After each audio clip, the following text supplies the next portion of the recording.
Hi, Ben with Novalux Stereophonic. Thanks for stopping by the channel. In a recent video, I took a stereo receiver and then drew out a block diagram of all the fundamental building blocks that make up one of these units. I then used the equipment at the bench to do some testing of each one of those individual blocks to see if I could identify any issues. And that video generated some comments. A couple people asked, can you do a similar video, but with only very basic test equipment?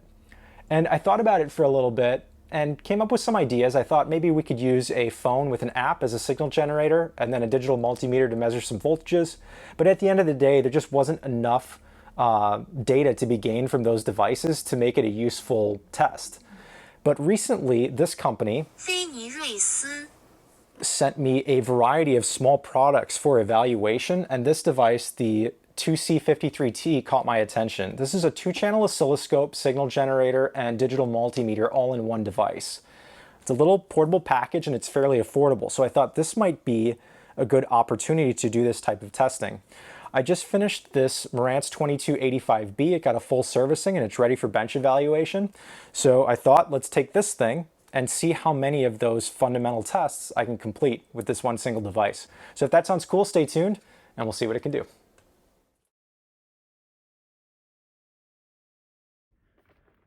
Let's start out by unboxing this device, see what it's all about, and get it set up for some of these tests. I've had this open once before, so it might be a little bit out of order, but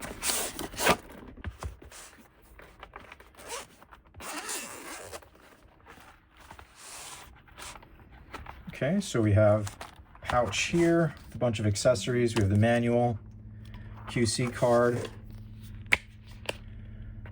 Manual looks like it's in Chinese and English. Take a look at that if I get stuck on anything. I'm going to try to just intuitively use this and see if I can figure it out without the instructions, but I might have to reference that for some advanced stuff. So the meter itself is in here. Came in this plastic bag originally. Nice kind of molded case, fits in there. Pretty snug, I actually like that quite a bit. Nice packaging. So that's the unit itself.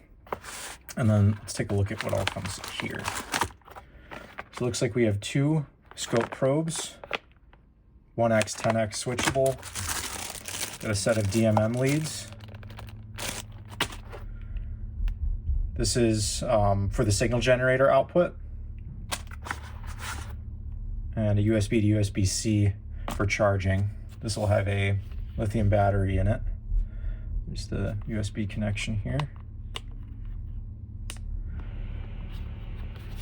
And then one interesting thing I noticed, it has kind of like a screw holder mount, or I guess you could put a screw on the wall and mount that on the wall. Typical DMM connections here, and then we have 3 recessed BNC jacks. So channel 1 and 2 of the oscilloscope, and then this is for the signal generator.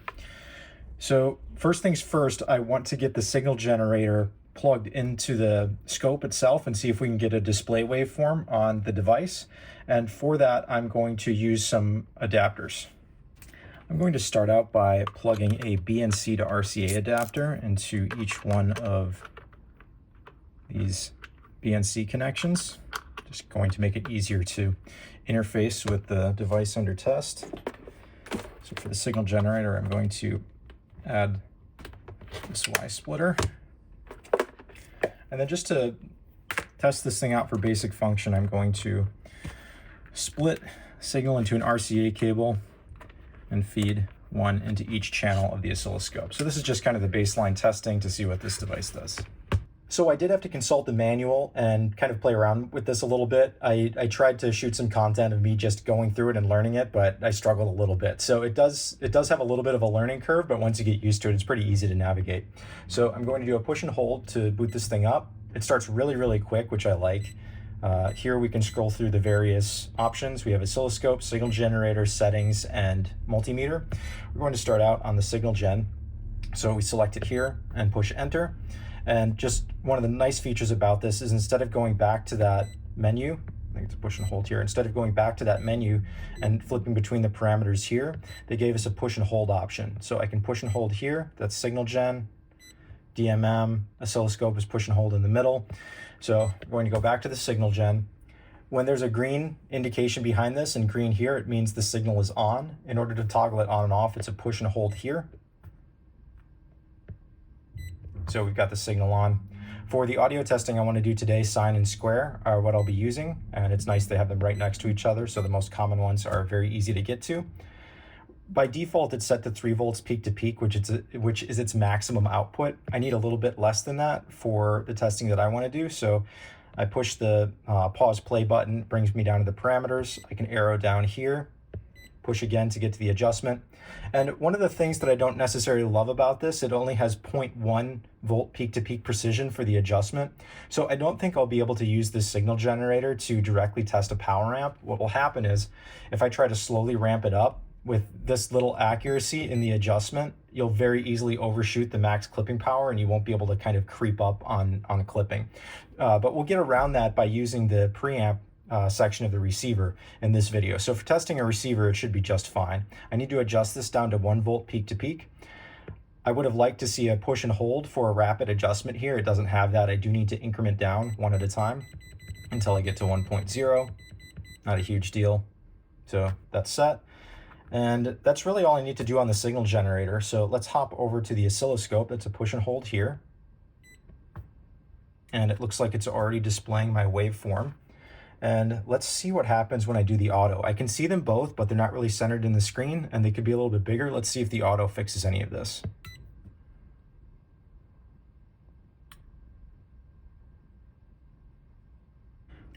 So the auto set kind of got us in the ballpark, but I just want to experiment with some of the other settings. So let's see this. We have channel 1, 2 move. Let's see what this does. Okay, so this is toggling between blue and green, I guess telling us which channel we're going to adjust. So that's how I would take that up and down. I wonder if we can push and center. Doesn't look like it. Let me see if I can overlay the two. Okay, let's go to the yellow one. See, and you can do a push and hold here. So the ability for that is there. I might ask and see if they can change that in firmware on the volts peak to peak adjustment. So let's do that. Let's have the waveforms overlaid there.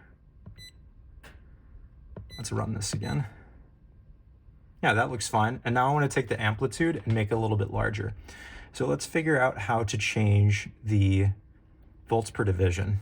I guess in parameter. Oh, it's got to be something easier than that. Move, select maybe? Okay, there we go. So it's changing up at the top. Looks like we're on, oh, this is kind of cool. So we're adjusting vertical and horizontal here, I'm assuming with the directional pad, and then switching here changes the color to tell us which channel we're adjusting. So right now I'm on the yellow channel. Okay, so I'm changing the volts per division. That's what I want there. For the vertical, change to blue. Okay. And this is a pretty good display of the waveform. I like this, but just for experimentation, I'm going to change the horizontal.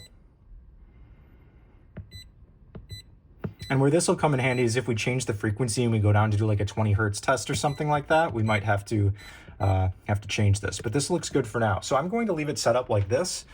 This gives me the ability to test the balance control and see how the tone circuit works overlaid. So this is the basic setup. Now I'm going to set up the receiver and we'll start with some testing on that Marantz 2285B. Let's start out by making some connections. So right now I have the 2C53T set up how I want it, and I'm just going to change the connections over. So the wire that's coming out of the signal generator, I'm going to plug that into auxiliary to start. I'm going to take a second RCA cable and plug that into the pre-out of the Marantz, and then plug that into the 2 oscilloscope channels here. So that's the setup. So what we're going to be testing right now is the basic preamp function. And once I verify that the preamp is working properly, I'm going to try to test the phono stage, and we'll see what testing can be done on the tuner, if any, without having an actual RF signal generator. So I'll get this thing spun around and we'll see how the preamp checks out. So nothing has changed here. It's set up the same as it was in the last shot. I've just connected to the Marantz The receiver is now powered on. I'm going to select the auxiliary input and then raise the volume control, and there's our waveform. So I'm about halfway up on the volume control, and this is just an interesting side note. A lot of these controls, they're deposited carbon on a round track inside of the potentiometer, and there's a spot here where I'm adjusting the control and it doesn't really go up. It's kind of the overlap between two parts of the deposited carbon, and then after this it's going to go up dramatically. And you can see we're kind of going off of the screen. I'm on the vertical adjustment here. Let's see. I'm going to have to toggle this between the two channels, but it's pretty quick to adjust. I'm going to take this all the way up to maximum.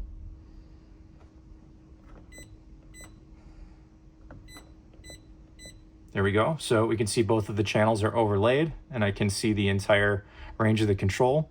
It's kind of hard to see, but there is a little bit of channel discrepancy. Because the screen is so small, it's hard to pick up, but the yellow trace is just slightly smaller than the blue trace. If I come down to an area where there's some deviation, and then I change the volts per division, we should be able to see a little bit more clearly.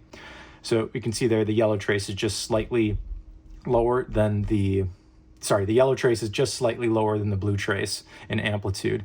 And as we change the volume control, it will kind of deviate and come closer together. Like here, it looks like they're aligned. So let me bring them up to be a little bit bigger.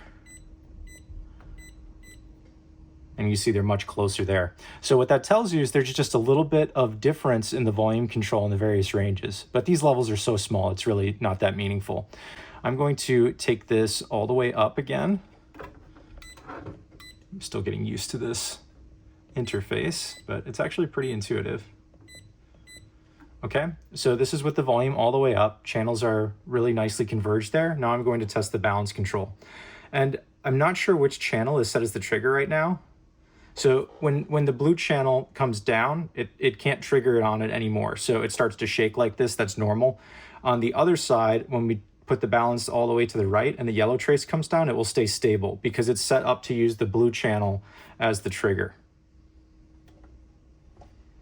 And that works really well. So we can see my balance control is working properly. And then next up, we'll just test the tone and the filter controls. So the way that I'm going to do that is I'm going to hop over to the signal generator and change the waveform to a square. Then we'll hop back to the scope. Now we're looking at a square wave, and there's just a little tiny tilt here that's inherent in the preamp itself. Before we move on to the tone controls, let's try the filters. So this is the 15 hertz filter, and this should just change the tilt of the square wave a little bit. So that's how I test that. And what can happen is you've got a dirty or intermittent control. What you'll notice is one channel will remain where it was and the other one will change. That indicates that the control needs to be cleaned. This is the 19 kilohertz filter. See how it changes the shape? And I had already completely cleaned and serviced this receiver, so I'm expecting everything to test normally. But this is how you would find an issue like that. There will be some discrepancy in the tone controls because these are concentric controls. There's a control here right now. I have the tone circuit bypassed. I'm going to put the tone control in. And right away, you can see just a little bit of difference here. And that's coming from one of these controls being slightly misaligned with the other. So I can kind of correct that. But if I want to have the controls actually in their regular position, there is a slight deviation. So that's just a discrepancy in the tone controls themselves, and there can't really be anything done about that. But if we had engaged this, and just like we saw before with the filters, if one of the channels had a different shape, that would indicate an issue with the tone circuit or one of the tone controls. So right now I'm going to adjust the bass control. So we'll see as we manipulate this bass control, it changed the shape of the square wave, and both of my channels are tracking really closely to one another, so that's working well. This is the mid-range. And this is the one that has the deviation. So if I just take my hand and spin the back part of the wafer a little bit and misalign the knob, they're perfectly overlaid. So there's just a little bit of play in one of these controls that causes it to be off a little bit. So now that that's flattened out, let's check the treble performance. And what's happening here is I'm just feeding too much signal into the preamp and clipping the preamp itself. So if I take my volume control and turn it down, the waveform should start to look symmetrical. And that happens a lot on treble. You're boosting these high frequencies and it will actually clip the circuitry inside of the preamp. So treble is looking good. And so far, this thing is working really well for these tests. This would be a great tool to take out in the field to do a quick check. And a better example may have been a receiver that was in non-working condition, because we could have seen what a scratchy control would look like on this scope. But the main thing I want to drive home here is just looking for a discrepancy between the channels. And the main takeaway here is my filters are working properly and my tone control is working properly as well. I'm now going to get set up to test the phono stage or phono input. And to do that, I need to take the signal level way down on the signal generator. So let's go back to the signal generator. I'm going to change it back to sine to start. And then I want to jump into the amplitude and take this down to 0.05 I think would be ideal. 0.1 is probably going to be fine for this. So I need to get into this parameter and I'm going to go to 0.1, the lowest it can go. A phono preamp is extremely sensitive, and if we fed that 1 volt peak-to-peak signal in it, it would just completely distort it. So I'm going to start out really low, and we'll just see if we can get a signal through the phono stage. Normally, I would use an inverse RIAA filter, but in the interest of keeping this video simple and seeing what you can do with just this device, I'm going to ignore that connection. So now that I've got the signal generator set up, I'm going to change the connections over, and I'll show you that next. So the white cable is currently plugged into auxiliary. That's from the signal generator. I'm going to change that to Phono 1. I don't usually test a phono stage through the preamp section because, like we saw, there was a little bit of error in the mid-range tone control, and I don't want that to skew my analysis of how well the phono stage is performing. So I'm going to move the oscilloscope connections to one of the tape outputs. That way I'm just going to be looking at the performance of the phono stage without the coloration of the preamp section. All right, my volume control is all the way down. I'm going to power on the unit, and we're going to switch to Phono 1. Let's go back to the scope. If we look at the bottom part of the waveform, it's a little bit distorted. I have a feeling that the signal coming out of this is just a little bit too hot for the moving magnet input, and it's overloading the circuit. So that 0.1 volts peak to peak is 100 millivolts peak to peak. I think that's just too hot for a moving magnet input. So what I'm going to do to verify that is I'm going to hook up my bench generator and just start at 100 millivolts peak to peak and ramp it down and see if this waveform cleans up. Okay, so I'm going to remove my connection from the signal generator portion of the device. Let's see, my phono stage is not happy. Let's power this down for a second. And I'm going to feed it to the bench signal generator that I have over here. I'm going to set it to 100 millivolts peak to peak and turn it on. Let's see what this looks like. Interesting, that looks nice and clean. So what that tells me is that this device itself is having trouble producing a clean waveform at low amplitude. So this is me taking the signal way down. If I take the signal from my bench generator up, yeah, that distortion that we're seeing in that waveform is coming from this device itself. So what I need to do is hook this up to one of my bench oscilloscopes and verify that that is indeed the case. All right, so I'm going to take the signal out of here and feed this into my Siglent oscilloscope here. Go to channel 1.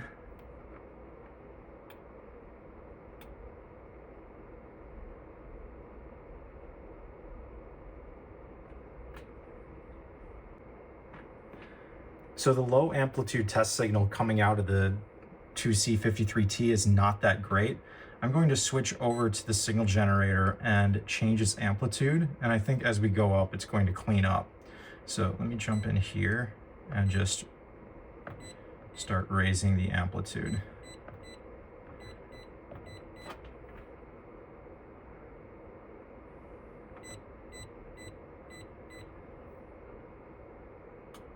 Interesting. I think they're creating this waveform with a step generator. So you can see all these little steps. It's like it's digitized. So when we go low amplitude, I think it's crapping out a little bit. At higher amplitudes, right now I'm at 1.6 volt peak to peak, and that looks like a pretty clean sine wave. So I'm a little concerned about what I'm seeing here on the waveform that this is outputting. So I'm going to feed this signal into my distortion analyzer and see what the waveform looks like. Okay, I have the output of the 2C53T plugged into my Panasonic distortion analyzer, and we're looking at about 0.7% THD plus N. So this is definitely not usable to do any sort of distortion measurement. It's just too noisy and too distorted. If I go over to the harmonic spectrum, it's not terrible, but just for comparison, I'm going to plug the same cable that's plugged into the 2C53T. I'm going to unplug that, and I'm going to plug it into my bench generator, which has about 0.08%. So my bench generator's spec'd at 0.08%, and for reference, I don't use this for distortion measurements either. It's way too high. If we go into the actual Panasonic, we'll see that the distortion level is much lower, 0.005%. So it's not performing great. It's fine for doing test signals, but you can't do any sort of distortion measurement and use that as a signal generator. So after that little sidebar, the conclusion that I've come to is that the built-in signal generator in the 2C53T uses sampling to create the sine wave, and it's just not tight enough to create a low distortion signal. For basic testing, just to make sure things are functioning, it's fine, but when we get into like a distortion or frequency response test, it's not going to be, I think, accurate enough for actually doing measurements. But in the context of this phono stage test, even though the waveform is slightly misshapen, it can tell us if the phono stage is fundamentally passing signal and if there's a issue with one channel or the other. So what I'm going to do is connect it back, and we're going to look at the difference between a sine wave and a square wave on the phono stage and make sure that both channels match. I have the internal signal generator set back to 0.1 volt peak to peak. Let's go ahead and turn on the Marantz. All right, we're back to where we were before, a little bit of misshapen waveform here, but the next thing we're going to do is just flip this to a square wave and see if both channels match. Now, without an inverse RIAA filter, this is going to look nothing like a square. The main thing is that the channels don't deviate from one another. So I'm going to switch back to the signal gen. We're going to flip it down to a square and then come back to the oscilloscope. And that looks pretty good. If you look up a 1 kilohertz square wave test on a phono stage, that's the waveform that you would be looking for. So this is actually doing okay to verify the function of the phono stage. You couldn't really use this for a moving coil phono stage. It would just be too hot. But for this Marantz, it actually seems like it can pull it off. So again, what we're looking for is just that both channels look the same. If there was something fundamentally wrong with this phono stage, the yellow trace and blue trace would not be overlaid like that. So this phono stage is good to go. Let's move on to seeing if we can test out some of the tuner parameters. Okay, so everything's going to remain the same here, connection-wise, because all I'm doing is looking at the tape output, but I'm going to connect an antenna. So let me get this wired in. Okay, let's switch the source over to FM. And we're getting a readout here. It looks like just noise at this point. I'm going to take it to a strong local station. Oh, it'll be up here. There we go. So you can't see it from that angle, but the stereo light just came on. And what I'm looking for here is that we have a difference between the two channels. So right now, I'm guessing it's just somebody talking, and unfortunately, I can't hear it because this device doesn't have any sort of speaker built into it. But if we look at the waveform here, I need to make this a little bit bigger. Let's see. This is 90.7, and you can't see it here, but my stereo light is on right now. And this is kind of an important test. We're able to see if this is actually producing stereo because the blue and the yellow traces are not completely overlaid. If I take this and I put it into mono, we'll see that they're identical. When we're receiving stereo, the information in the left and right channel is not exactly the same. Another way I can test this is just by taking it slightly off center. Once it loses its stereo pilot, it's going to flip into mono. So this is still in the same station, it's just receiving it in mono. And that's like one of the more catastrophic tuner issues, is your stereo MPX doesn't work. So this is a way that you could verify that in the field.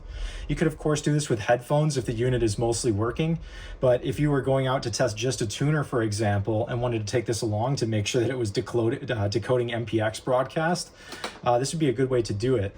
If you've ever seen a tuner like a Marantz 10B or a Sequera FM1, Marantz 4400, there's a lot of these tuners that actually have an oscilloscope built into them, and they do a really cool display, which is just comparing the left and right channel as X versus Y.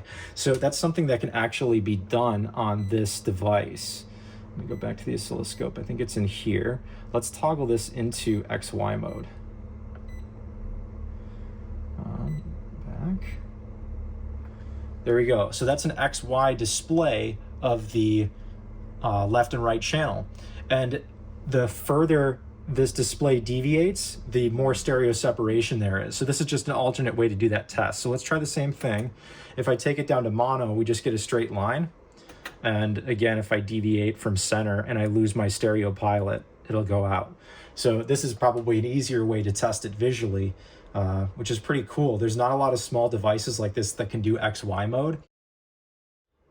Next up, I want to do some power amplifier testing, and for that, I'm going to need a dummy load. So I'm going to be using some 8 ohm, 300 watt resistors. I'll try to leave something in the description that's an acceptable part that you can get on Amazon, but load resistors are kind of weird.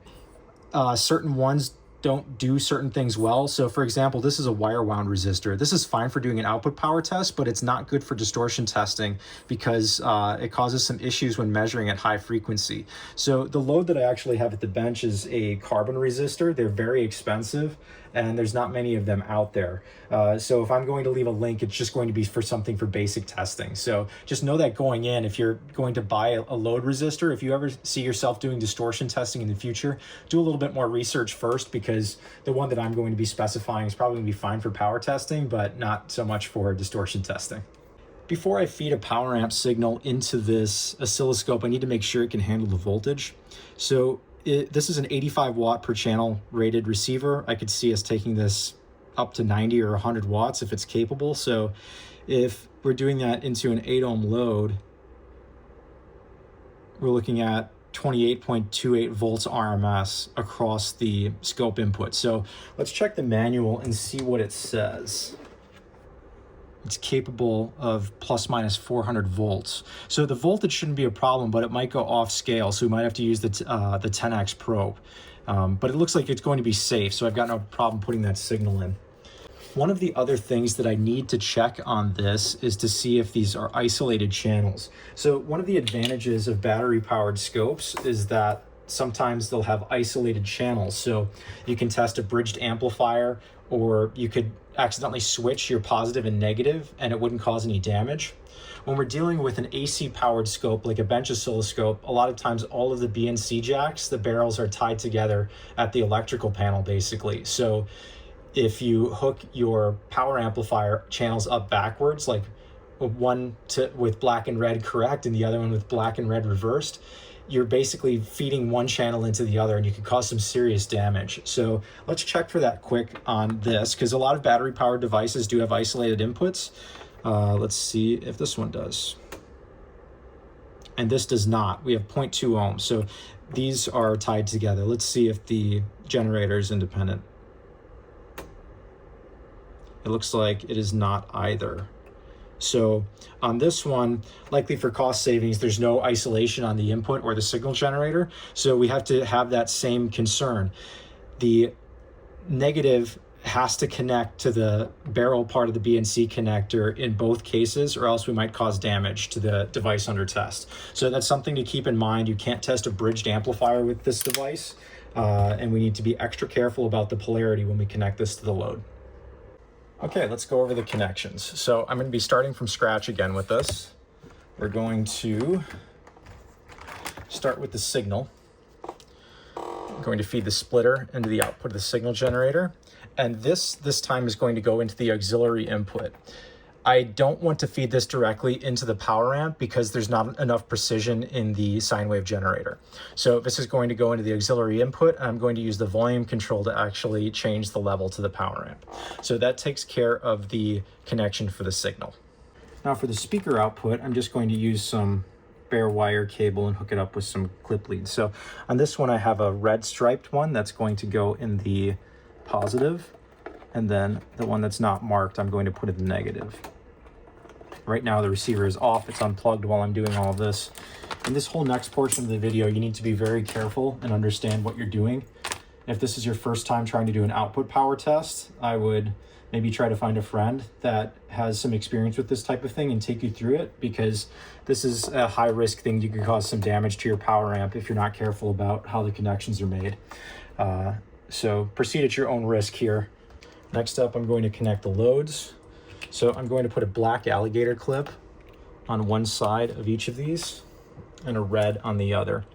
It's just so that I don't make any mistakes in wiring. Okay, speaker wire.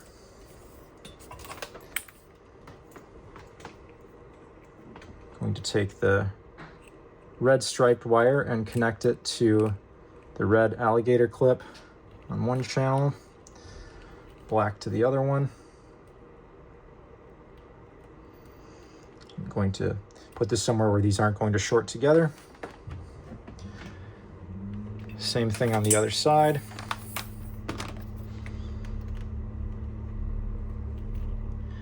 Red to the red stripe.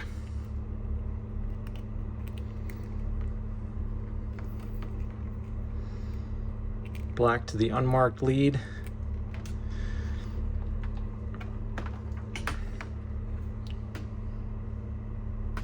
Okay, I'm going to double check all of my connections.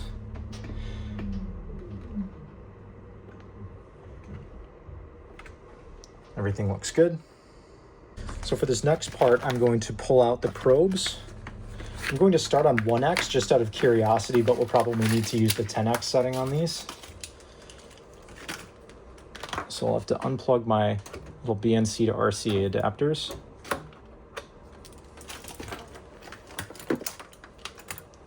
Just do one channel at a time here. So I'm going to plug in this probe. And then the clipper side, I'm going to put onto my red test lead here. So I'm just clipping this into the alligator clip. And then the other side, this needs to go, I'm going to actually clip it on where the speaker wire is here. Sorry, this will show up better when I do the second channel. So that one's connected. Let's do the other one.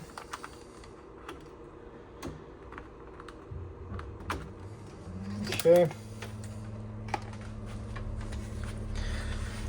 All right, so I'm going to bring this cable up here where I have the negative connected.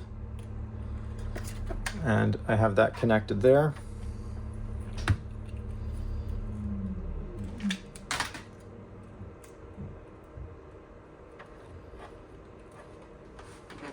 And there we go. So all of the connections are made, and I'm just going to do one last check and make sure that all my negatives are connected to the right spot, and then we'll fire this up.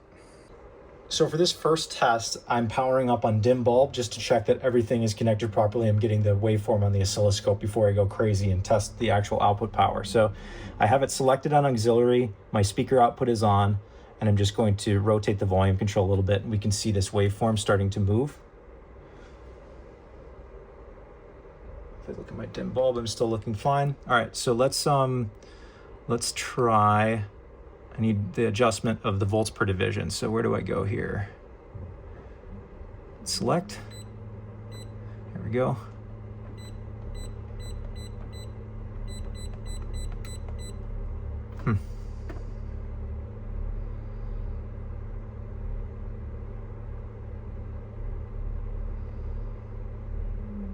I think that's the test signal again in this thing.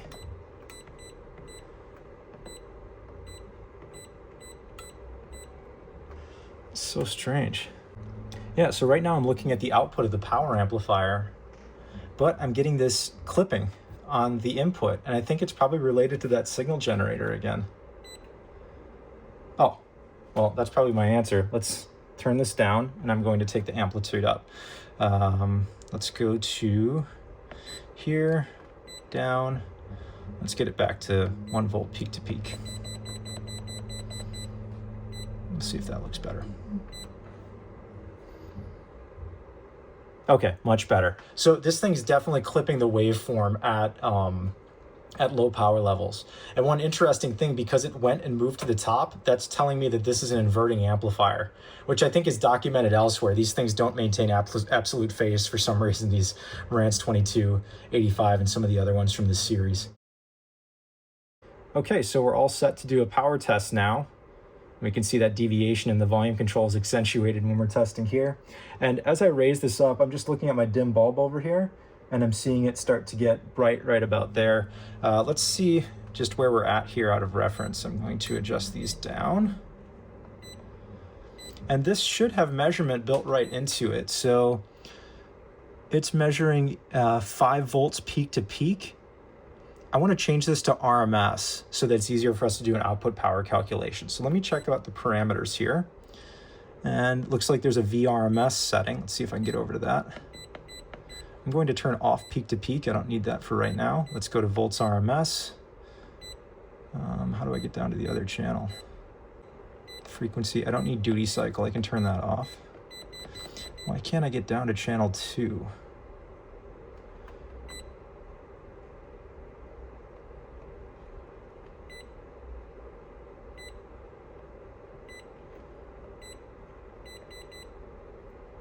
What did I do? Okay, so when it's selected on the main channel thing, that's where I arrow down. Okay, now I'll go into it, and I'm going to turn off duty cycle, turn on volts RMS, and turn off peak to peak. Let's go back. 2 volts RMS. Did I turn off my other channel? I did. Okay, there we go. All right, so we're at 2 volts RMS, 1.96 volts RMS. So that's where we're at, and dim bulb's just a little bit bright. I have a feeling we're going to need to use the 10X, but we'll see. So I'm gonna turn this down, turn off the amp, and I'm going to switch over to full power on an outlet, and we'll ramp this up to rated power and see what it can do. Just turned it back on. The relay clicked. We're now on full 120 volt mains. And I'm just going to ramp this up until either we hit the limit of the oscilloscope or the amp clips. So as I go up, I'm just going to take these channels down. All right, that's the next stage of the volume control. Right now we're at about 6 volts RMS. Remember, we're looking for around 28 volts RMS.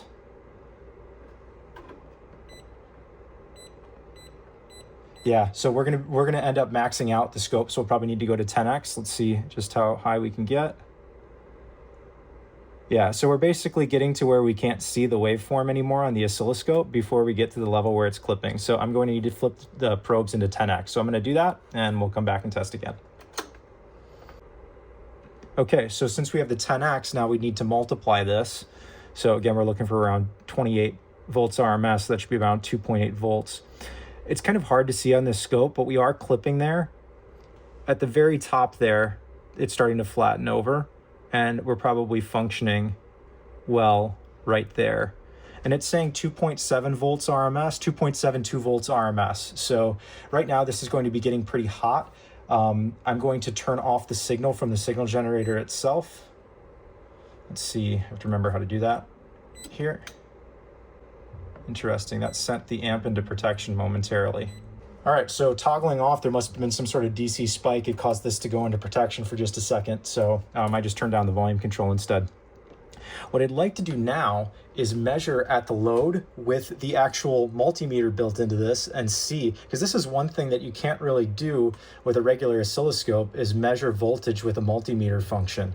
So I'm going to plug in the probes and we'll measure the volts AC and compare it to the measurement on the scope screen. So this is kind of the last thing from the kit. Set of DMM probes. Doesn't come with any clips or anything like that, so we'll need to to either add some alligator clips or make do with what we've got. There's little covers on these that I need to pull off. Go to common, and we're measuring volts, so we'll be over here. I'm gonna turn off the amp while we're doing this just in case I don't want to accidentally short anything out. I'm just gonna grab another set of leads. Color doesn't really matter on these. I'll go down here. I'm just going to connect across one of these two. We saw that they were equal on the scope, both measuring, was it 26.72 or something like that. So the color really doesn't matter here. I'm measuring AC voltage. So I just need to connect across the dummy load with the multimeter. And let's see if this gives us an AC volts reading. So I'm going to go ahead and power the amp back on. Protection relay clicked. I just want to get it so the trigger stabilizes. All right, so that's saying about 1 volt RMS. Is that clipping? No, it was just the waveform. All right, so we're at about 1.5 volts RMS. Let me go to the, where's the DMM over here? 15.8 volts RMS. 15.9, okay. That's saying 15.3 volts RMS. Well, let's take it up into clipping and see what's going on. Again, we're looking for 28.8 was 100 watts, so this thing's doing better than we expected. So let me see where we can visually find clipping. Somewhere around there. That's starting to look pretty clean at that point. That's showing, yeah, 2.72 volts, and let's head over to the meter. 27.9 volts RMS. Okay, let's grab the calculator.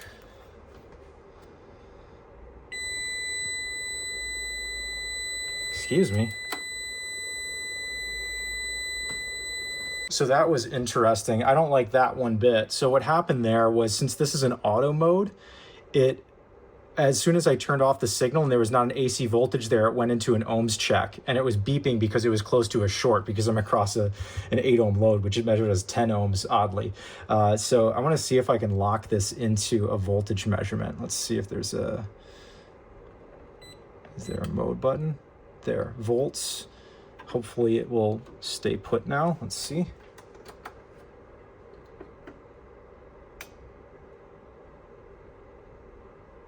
I think it's looking for DC right now.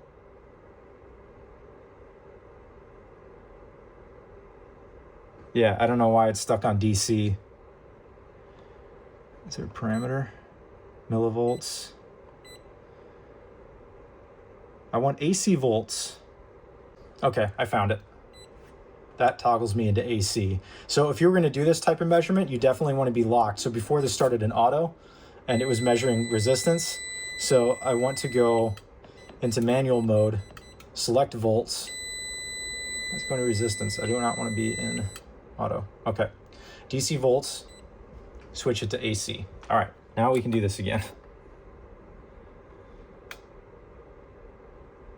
So this is just me learning how to use this thing. All right, let's go back to the oscilloscope. Take it up into clipping one more time.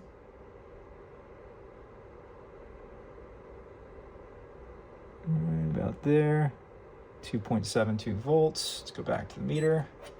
Auto, no. 27.67. This I can't handle. The fact that it's not holding its setting. So when I switched back into this, it went into auto mode and then did its own thing. So that's not really that great. I don't see using all three things, signal generator, oscilloscope, and voltmeter, all at the same time being something that this can usefully do without creating an issue. So I'm going to ignore that for now. But the main thing is that we are at 27.72 volts. Let's do the math on that. 27.72 times 27.72, divide that by 8, 96 watts into 8 ohms. So that's pretty consistent. That's what you'd expect on an 85 watt per channel rated amp from this era. So that is the output power testing. Sorry for my frustration in that last clip. I'm so used to using a Fluke 87.5 where I do everything manually. The only automatic thing is ranging. And that's really how I would have preferred this to be. This automatic selection, I don't know how this device would know what I was trying to test. So I don't really get the automatic side of the function selector. I would rather see that you're forced to select this manually and then it just auto ranges as needed. So that's probably a change request I'll ask for on this, because that was really, really frustrating switching between and having this switching parameters while I was trying to do testing, especially at high output power. But a more useful use case for the DMM in this is for measuring DC offset. So let's do that here. I'm going to unplug the dummy loads. We're done doing the output power testing. And I'm going to take the probe leads and plug them in to the amplifier channels. Now this will probably, right now it's set to DC. This is inaccurate. There's no way there's a volt on there. Let's check this with the Fluke. And this will be an interesting comparison because the Fluke has a pretty accurate millivolt reading. Okay, so if we look at the Fluke, there's almost no voltage here. This is disconnected by the relay, so I don't know where this spurious 1.1 volt reading is coming from. It may be better. Well, it's saying AC. Let's see what this says is AC volts here. I doubt it's 1 volt. Oh, maybe. That must be some sort of bleed or something. In any case, I guess that's reading accurate. Well, let's move this to DC.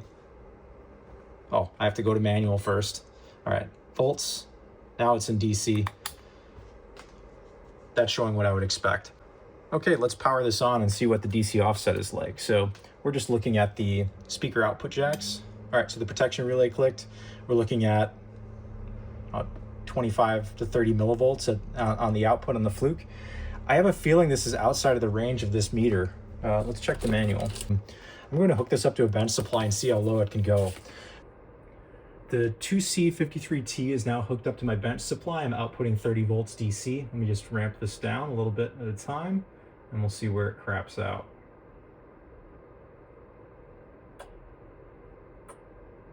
Right now I'm at 12 volts. It's fairly accurate. Take it down to 1 volt. I have a feeling below 1 volt's going to be tricky for it. 0.99.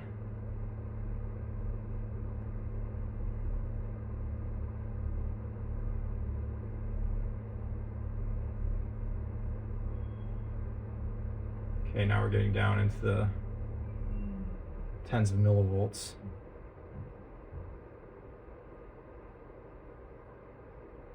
Getting down to the limit of my power supply here. That's interesting. I don't know why this is having trouble when connected to the receiver. So the DC offset, yeah, that's as low as I can go. It can measure super low volts DC. I'm gonna have to try this again. I don't know why this is crapping out when trying to measure DC offset on this amp. Maybe it's fluctuating a little bit and it can't really lock onto it. Okay, let's turn the amp back on. Yeah, I have a feeling that it's not fast enough to average it out. So I may have spoken too soon on that. It looks like this thing is actually working to measure DC at the speaker output after I disconnected all of the signals from it. I think what was happening is I was feeding in that 1 volt peak-to-peak sine wave, and even with the volume control all the way down to 0, it was bleeding some signal into the output section and causing there to be AC and DC simultaneously. I think it had trouble with it.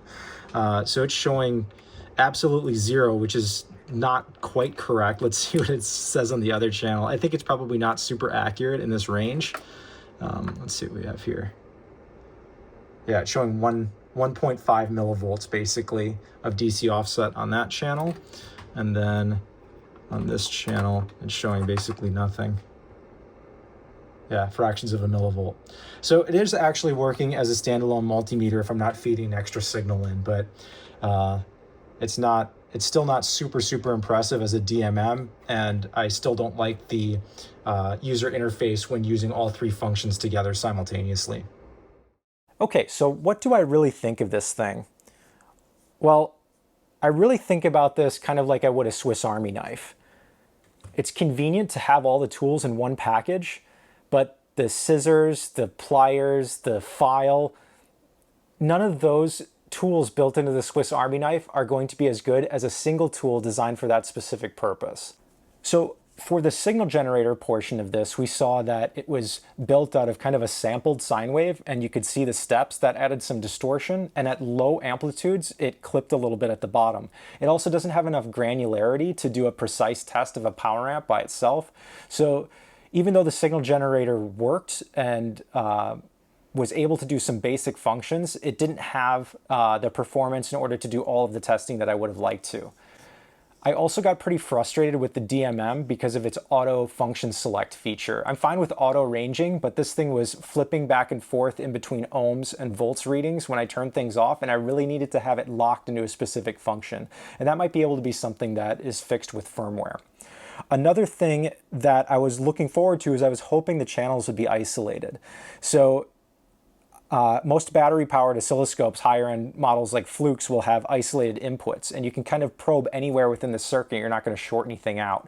But remember, I had to be very careful with connecting the dummy load because it's very easy to accidentally flip your polarity and short out your channels. So that is where I would look for improvement on something like this.